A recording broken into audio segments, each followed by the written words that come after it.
Mais c'est dans Metropolis qu'on atteignait le festival du sadisme. Ce niveau était une horreur. Déjà, en plus d'être une galère avec peu d'endroits où prendre de la vitesse, il est rempli de pièges et d'ennemis placés aux pires endroits possibles, et donc il est presque impossible de les esquiver du premier coup. Sérieux, entre les crabes qui font des gum pistoles, les mantes religieuses qui lancent leurs lames façon boomerang, et les étoiles qui explosent en lançant des pics, je peux vous garantir qu'au bout d'un moment on pouvait plus les voir. Et ce n'était même pas le pire. Si jusque-là chaque environnement était coupé en 2 zones, et Robotnik nous attaquant à la fin de la seconde à chaque fois, Metropolis, quant à elle, était constituée de 3 zones. 3 zones. C'était tout simplement abominable. Même mon frère avait du mal. De mon côté, je me disais que jamais je pourrais aider Sonic et Tails à aller aussi loin.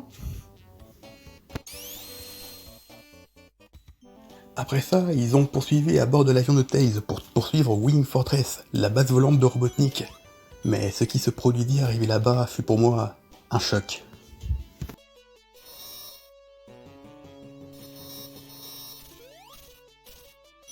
Quand j'ai vu Tails tomber dans le vide, j'ai vraiment cru qu'il était perdu. Sonic dut traverser la base avec l'aide unique de mon frère pour finalement atteindre la destination finale, le Death Egg, où une vision d'horreur vint couper court à son avancée.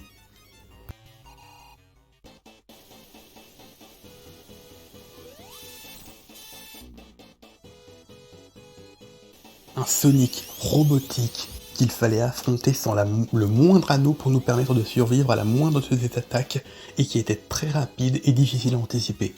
Jamais, je n'ai vu mon frère réussir à le vaincre, et il finissait toujours par être expulsé du jeu, contraint de devoir tout recommencer. Oui, ce dernier niveau était juste horrible. Sans aucun anneau, le moindre faux pas signifiait la mort, il fallait donc être un véritable expert pour en venir à bout. Et moi de mon côté, je n'arrivais même pas à passer Casino Night. Oui, ce dernier...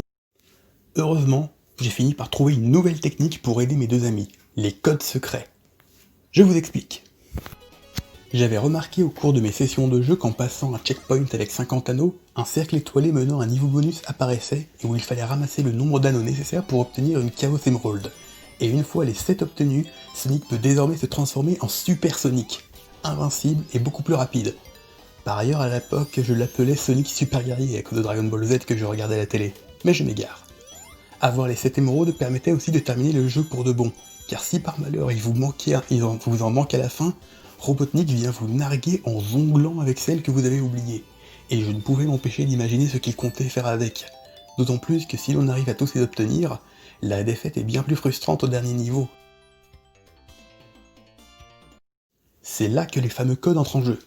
J'ai appris par mon frère qu'il existe effectivement un moyen de ne pas avoir à tout refaire. Dans un premier temps, il nous faut aller dans les options et sélectionner dans cet ordre les musiques 19, 65, 9 et 17. Puis retourner à l'écran titre et appuyer sur A plus Start pour arriver au menu de sélection du niveau. Ensuite, pour avoir Super Sonic, allez dans les musiques de ce menu et sélectionnez les numéros 4, 1, 2 et 6.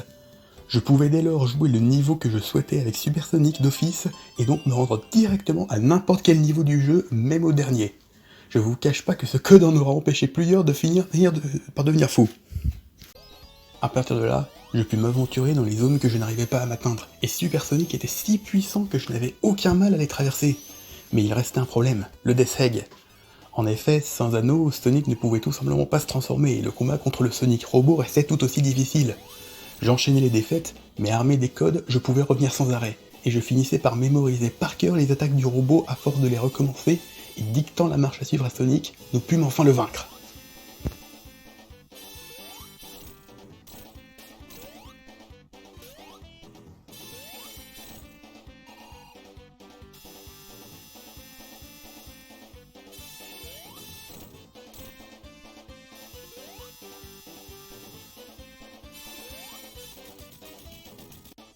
Mais alors que nous pensions avoir coincé Robotnik, il joua sa toute dernière carte.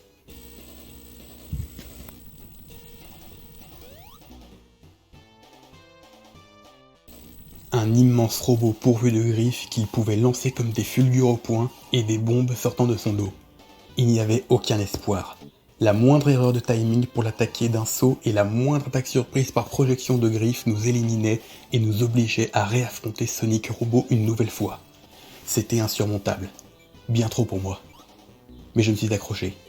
Je ne sais pas combien d'années cela m'a pris, mais un jour, à force de persévérance, Sonic et moi parvinrent enfin à venir à bout de cet horrible robot et à fuir la base avant qu'elle explose, retrouvant Tails qui avait survécu à sa chute, et les animaux, enfin libres.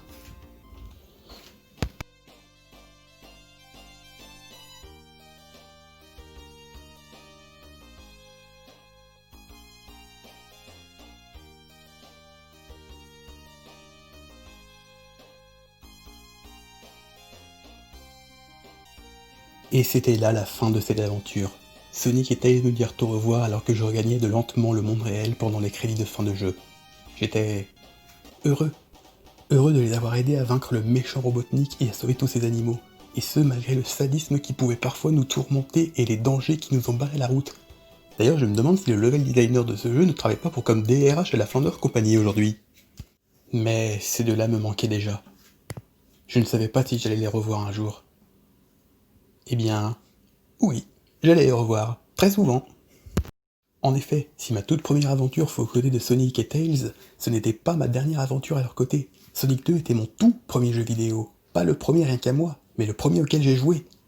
Ouais, c'est notre hérisson bleu qui m'a entraîné dans l'univers magique des jeux vidéo. Et comme je vous l'ai dit plus tôt, il a connu d'innombrables aventures au fil des années. Aventures que j'ai toujours tâché de suivre pour le retrouver lui et Tails. Autant dire que c'est LE personnage qui m'a suivi pendant mon parcours de joueur et avec qui j'ai grandi.